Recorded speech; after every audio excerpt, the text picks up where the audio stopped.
What's up, everyone? So I don't think any of us had a 2D metroidvania God of War on our 2026 bingo card, but after the announcement that the original trilogy is going to be remade, they dropped one right in our laps. I've been a huge fan of this series for years, from the Greek storyline to the Norse one. My PlayStation avatar has been Kratos for as long as I can remember, and seeing him and his brother Deimos in this classic side-scrolling style was something I didn't know I needed until I saw it. And as a Metroidvania fan, I thought this was a cool departure for the franchise. Naturally, as soon as it landed, I knew it had to be done, and I've spent the last few days going through the lands of Sparta, finding collectibles and killing monsters until I finally saw that beautiful platinum trophy pop. So let's talk about what it's actually like to platinum the game we never saw coming. This is my experience playing and getting all the trophies in God of War: Sons of Sparta. Just a quick heads up that I will be spoiling a majority of the game. The first thing the game has you do is choose your difficulty, and like the smart individual that I am, I chose Spartan. And as the actual game opens up, we get immediately thrown into a fight with the Cyclops. And it's here that we find out that the game takes place in Kratos' past, growing up as a Spartan with his brother Deimos. So we slapped those big Cyclops cheeks real good, and got the first trophy, Eye for an Eye.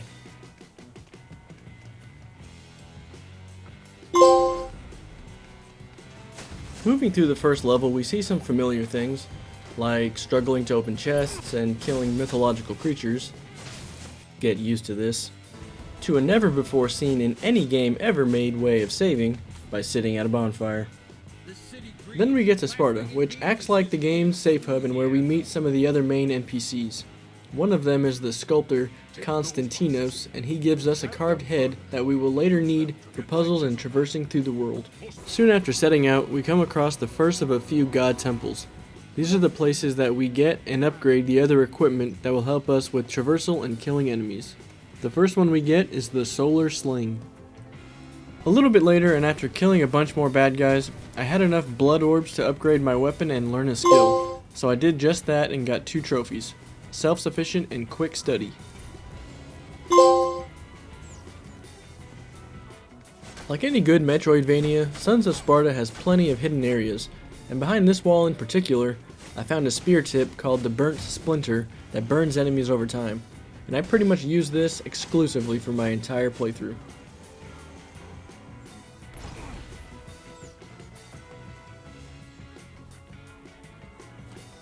And while still in the first biome, I came to the next boss, Aoki, which is one of the 3 big bird bosses we'll have to face. On my second try, I killed it and got the trophy Flying Solo.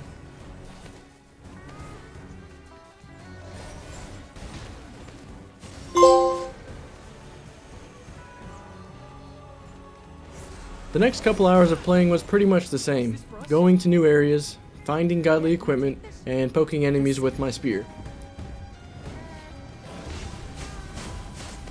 But the first area of the game that gave me trouble was the vineyard. This place made me regret choosing Spartan difficulty, especially the big boss of the area. Not only was the fight with him hard, but even getting him to show up by destroying his blood fountains was a pain.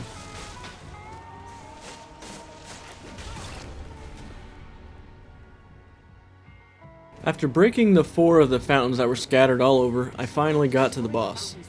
And it was at this point that my biggest gripe at the game really showed up. The stupid, unskippable dialogue. Nothing grinds my gears more than having to sit through the same bits over and over.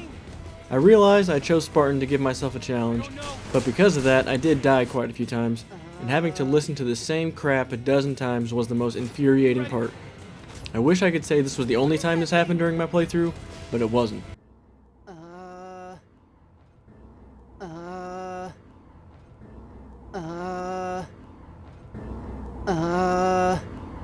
Aside from that though, the fight itself was actually pretty good, and I learned how good the dodge roll was.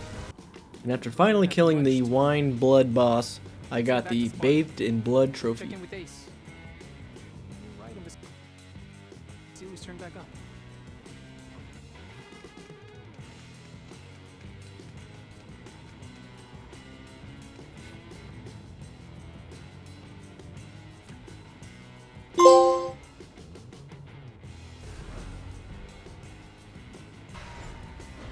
The next trophy I got was Pecking Order, and this one was for defeating the second of the big birds.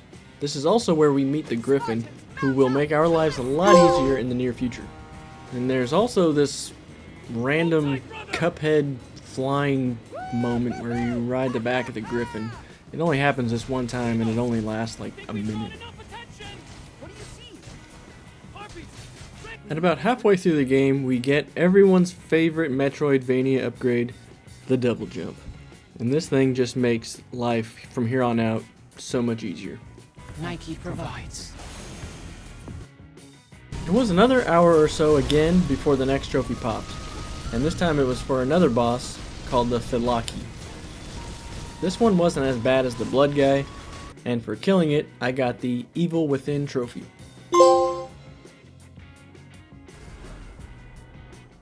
It was soon after this that I found one of the most helpful items in the game, the Jewel of Zidio. I wish I had gotten this a lot sooner because what it does is tell you where the secret areas and loot are.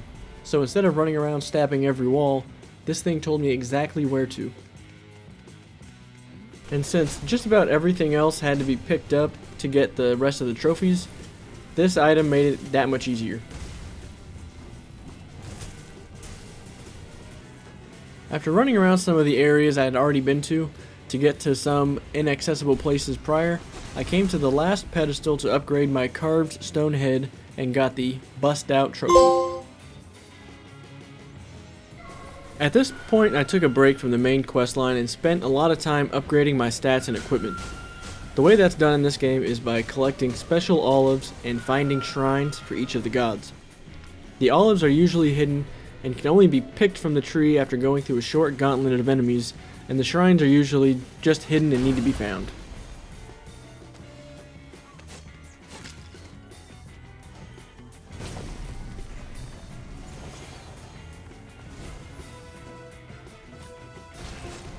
After doing that for a while, I went after the next big boss. This time it was a giant sea snake. This one actually felt more like a traditional God of War boss fight because we had to use the environment for the killing blow. The gods smile on us today. Did you see when we hit? And for doing that, I got the Sea Sickness trophy. Like a baby. After killing the giant snake, Kratos needs to meet back up with the Griffin, and when we do, we gain the ability to teleport to any of the bonfires, which greatly improved getting around the map. The next two trophies I achieved both came from killing bosses. The first one, Wing and a Prayer, was for defeating the third big bird boss, and the other one was Heavy Metal, for destroying the two metal bulls in the foundry looking area.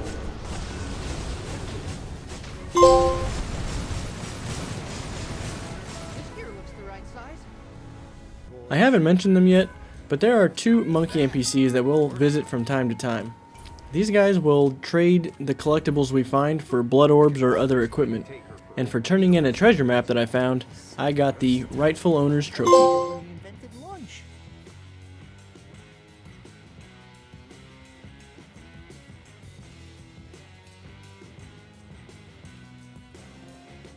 Like all the God of Wars previous, Sons of Sparta has the infamous set of trials. This is arguably the most difficult portion of the game. The trials range from bouncing off of enemies' heads to keep off the ground,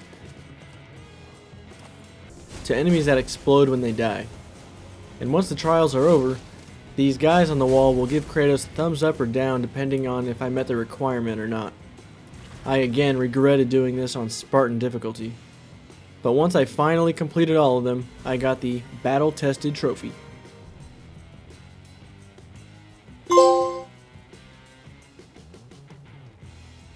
Getting back to the game, I came to the big ghost Minotaur boss.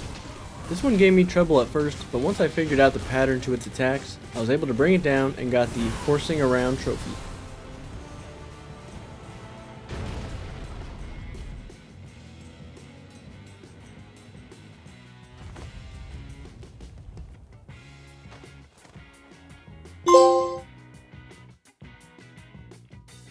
The next and last boss of the main storyline came pretty quickly after the Minotaur fight, and this one was probably the best looking one with all the electricity and the statue in the background lighting up. The boss itself was pretty much the man-bear pig from South Park, I'm super cereal. And for putting an end to the abomination, I got the Thunderstruck trophy.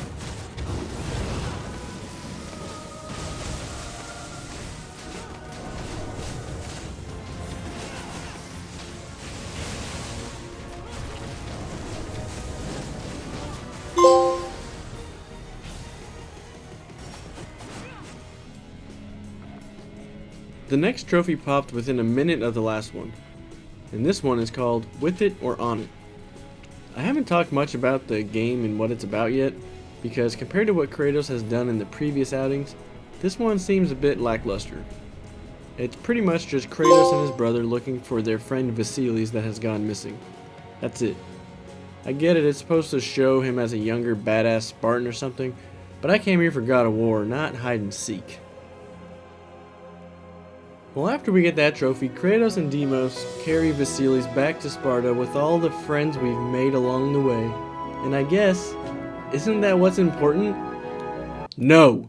The answer is no. I want more of this. Well, we get back to town and I got the trophy, the Lionheart.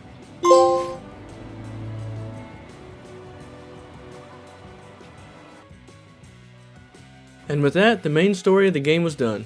Thankfully, there aren't any missable trophies, and I was able to just hop right back into the game and go do all the things I had neglected up to this point. And the first thing on my list was the Muse Trials. The Muse Trials are similar to the U4 ones I did before, but these were more time trials than anything. The harder of the bunch were the ones that made me use all the different godly equipment to get through the course.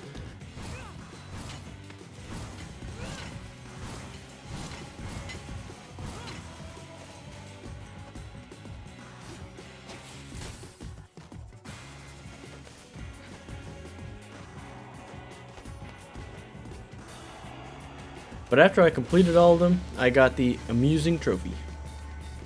Well done, Kratos. With the Muse Trials out of the way, all that was left to do really was find a ton of collectibles and clean up some small boss battles. Half the trophy list and half the time spent playing this game was running around finding all the loot in all the places. I won't completely bore you with all the details, but I will bore you a little bit. For killing zombies in a few graveyards, I got the Cryptic Trophy. For killing a cultist leader, I got False Prophet. And for taking out a few escaped Cyclops, I got All Eyes on Thee.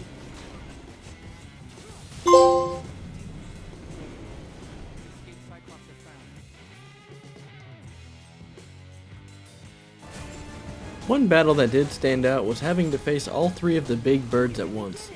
It was a neat rematch, but they all fought the same as before, and after they died, the Summit Trophy popped. And the last one before we get deep into the collectible grind was Stonewalled. This one was different because I had to find and hit 4 Medusa heads hidden in the sewers to open a Gorgon door. And once the door was opened, the trophy popped. There were so many collectible related trophies in this game that I'm not sure how I'm gonna show them without putting you to sleep. Wait. I know. We're gonna need a montage. Montage. Gonna need a montage. Somewhere deep within that montage, I had gathered up enough blood orbs to max out all my stats at the campfire. And for doing that, the Deep Learning trophy popped. All that was left now was finding the last of those belt upgrades, and wouldn't you know, the last one I needed was in one of the first areas of the game. But for opening the last chest, I got the Like a Charm trophy, followed by the glorious Platinum, Duty and Honor. Overall, God of War Sons of Sparta was one of the games of all time. It wasn't bad, but it wasn't really all that great either. After just playing Silksong, this metroidvania didn't even compare. As far as the Platinum, it took me 34 hours according to the PlayStation, and it was pretty easy. The combat wasn't anything to write home about, but it did get better as I upgraded my equipment. The worst part was running around gathering up the collectibles at the end. But I am incredibly excited to play the new remakes when they get here, and if I'm still making these videos when they come out, I'll definitely cover them. If you made it this far, First of all, thank you, and if you liked it, then you might like my platinum experience for Karen. See you later.